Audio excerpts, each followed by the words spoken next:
This movie sucks! Seriously, Michael Bay's Teenage Mutant Ninja Turtles is the most offensively bland and boring blockbuster I've seen since Amazing Spider-Man 2. So much is wrong with this movie. Like, it gets so little right. The tone. Okay, traditionally, just about every adaptation of the Teenage Mutant Ninja Turtles has gone for one of three types of tone. They've either gone for childish overtones, some dark undertones, or a combination of both. This movie, though, it goes for none. So it just comes across as bland and forgettable. And it especially doesn't help that the story is just incredibly unimaginative and dull.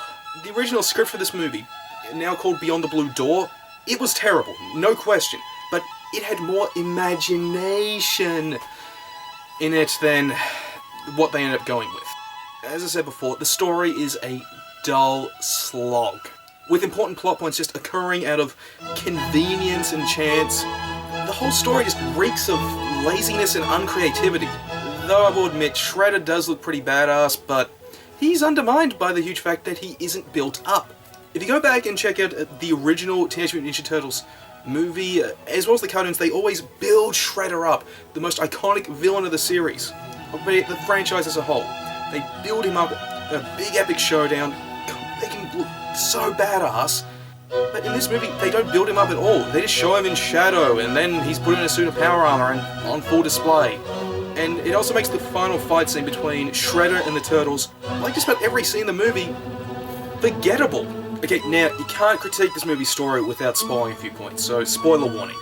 The story as a whole is just full of all these plot points and elements that raise more questions about why the hell they put that in there than they do answer, and in all honesty, it's really hard to suspend disbelief for explanations like, how did the Turtles learn ninjutsu? Splinter found a book and learned from it, even though it's not really clarified how he learned how to read. How does April O'Neil find out about the Turtles' origin? She looks in her closet. No, seriously, that's how she realizes who the Turtles really are originally. She looks in her closet and finds some notes from her dad. Gee, I wonder where they got that idea from. Okay, then there's the movie's villain. Unlike other movies where the Shredder was the main villain, here, the Shredder is just kept in the shadows, kind of like Dr. Claw, and then he's just put into a suit of power armor. He's not really given any real build-up, and you can't really call him the real villain. Even though he is working in the shadows, the real villain's undeniably this guy called Sax, who runs a something company called Sax Industries. Here's a huge problem with their plan for domination of New York City. Shredder wants to rule New York because reasons, and Sax wants to make money. So to do that, they're going to spread toxic chemicals across New York, which will give everyone a lethal sickness, and by draining the Turtles' blood to get their hands on the last of the mutagen that made them into what they are, Sax will replicate it and sell it off as a cure, making shit tons of cash, and allowing Shredder to take over New York City because reasons.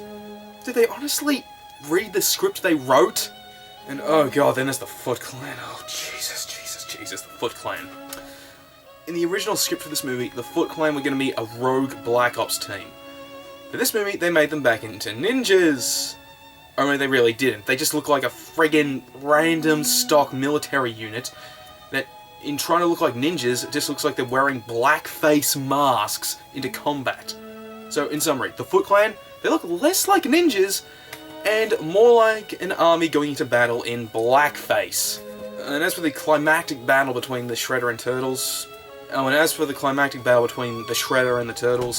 it's forgettable. Okay, Shredder is pretty badass, flinging blades all over the place and using magnets to pull them back to his arms, but because there's no build-up, it's just as forgettable and dull as every other scene in the movie before it, and god, then there's the Turtles themselves. They can be summed up with one label. Bros. They're total bros, okay? Raphael is your stereotypical big, mean, tough guy with a secret soft, tender side. Donatello is your stereotypical nerd from the 1980s with the thick-rimmed glasses. Leonardo has no personality whatsoever, and then there's Michelangelo. What did they do to him? His main thing, aside from being the party dude, is that he's constantly hitting on April, like calling her hot and trying to woo her. Though it is played as a joke, it's not so much funny as it is really creepy and uncomfortable to watch. Michael Bay and Jonathan Liebesman were the wrong people for this source material. Liebesman, I haven't seen any of his other films, but if they're anything like this, I don't want to see. And Michael Bay, with his tendrils just squirming into the source material, he has robbed it of any identity or uniqueness, and it's made into a bland, forgettable mess. Okay, this movie is really atrocious, if not just disappointing. Don't bother seeing it, save your money for something else, and I don't know, just go read a book or something.